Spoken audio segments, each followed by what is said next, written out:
Hello and greetings from Iceland. My volcano tour was getting a bit long, or 2 weeks, so I'm back home to North Iceland now, from where I will be uploading new videos almost every day now. And it's of course a bit frustrating to be back while things are so hectic on the peninsula. But there are limitations to what I can do, and this is not the first time that Mother Nature is teasing me. My last volcano tour was 16 days, and the eruption started 3 days after I got back. And this time it's very likely that I will drive back in a hurry when things heat up, although it will take me 5 hours. And I am of course doing this for the big picture. This will be eruption number 8, so it's not as I lack footage for a long documentary later on. But when a new eruption starts, it's always a very special time that can leave me with very special footage, and that is what I'm after, of course. Although I do know that the area will be sealed off as soon as this starts. The Blue Lagoon will be evacuated and such. But if there is a will, there is a way, like with a long-range drone with a zoom lens and perhaps a few other tricks. So when will the eruption start? And as usual, we have many experts. And as often before, if we listen to them all, it's not making things any easier. But most of them seem to believe that the new eruption will start soon. The news in Iceland are getting quite tense now, and the media people are chasing the geologists like rock stars. And as for the geology, there are 2 things I want to mention now. Professor Ármann Höskuldsson was once again mentioning the Eldvörp craters, or the possibility that the next eruption could take place there. We can see them here with the Grindavík golf course in the foreground.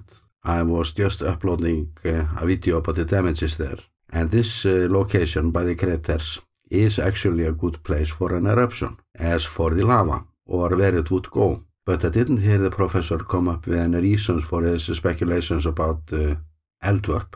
It would be interesting to know why he is predicting this. But back to that, later in the video, the Met Office was just telling us that we might have to wait for even a few weeks more, since it's likely that the magma chamber is just holding more now, so they are trying to cool us down a bit. But overall, experts expect a new eruption north of the crater that was active for 57 days, and I hope they got that right, since we have every reason to believe that the next eruption will start strong.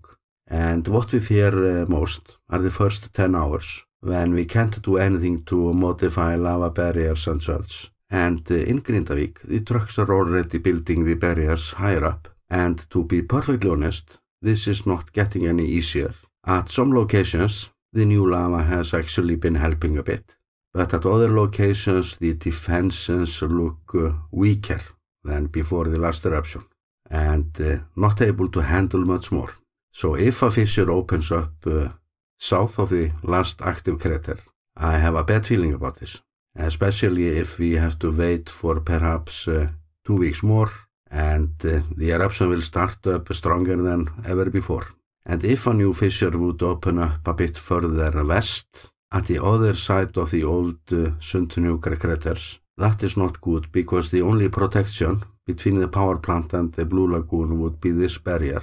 That would be useful for perhaps 15 minutes. And from there, it's just straight down all the way to the power plant. And if the power plant goes, the Blue Lagoon goes, and most houses on the peninsula will be without central heating, or 10% of all Icelandic homes, or until a new power plant has been built. And the energy company is actually doing some drilling now for geothermal energy closer to the Keflavík region, or to see if they can come up with some backup energy if this power plant will be a goner, or the pipeline that failed last winter, or when lava from the eruption on February 8th came flowing over it only a few hours after the eruption started. That event left the peninsula cold for days due to the pipeline design failure. It was designed to handle this, and the second lava flow from the eruption that just stopped now, that one stopped only a few hundred meters away from the new pipeline. So we don't know if it's any good, but we might find out very soon. So this is serious, especially those lava outbursts where you cannot control anything, and it's a huge disappointment to see this kind of scenario once again on the horizon. And if this goes as predicted by most experts, and the lava comes down here for the third time, even more of it than last time, we should be able to handle it, although I don't trust the pipeline there. It's not that deep down, but let's hope I'm wrong about it. And the eruption could of course come up a bit further north, which would be just fine as for infrastructure, but I think it's wishful thinking. And it has become clear that the magma highway under there is a bit more complicated than we previously thought. So we should get ready for just about anything. And thinking back to November, I was in this area every day before the November 10th event with the thermal drone, and there was this little crater row less than a kilometer away from the Blue Lagoon that was asking for attention on the seismometers again and again, and I was using the thermal drone day after day to see if I could detect any drastic changes between days, and there were obvious heat signals from those craters, and many believed that the magma was on its way to the Eldvörp craters back then, like Professor Ármann Höskuldsson expects now. So will the next eruption be a surprise, and they always are actually, in some way, or is this fine professor, whom I often listen to, on some kind of wild goose chase when it comes to eruption locations near the Blue Lagoon? Only time will tell, and as always, it's not for me to say who's right or wrong. I'm keeping all different opinions on the table, and if there are any good news to be found in this situation, it's perhaps that scientists do expect a new fissure to open up to the north rather than south. It's the easier way up for the magma, or already a hot channel, like one of our experts calls it. So another dose of lava over this highway is actually just fine, but only if the pipeline further down the road will hold.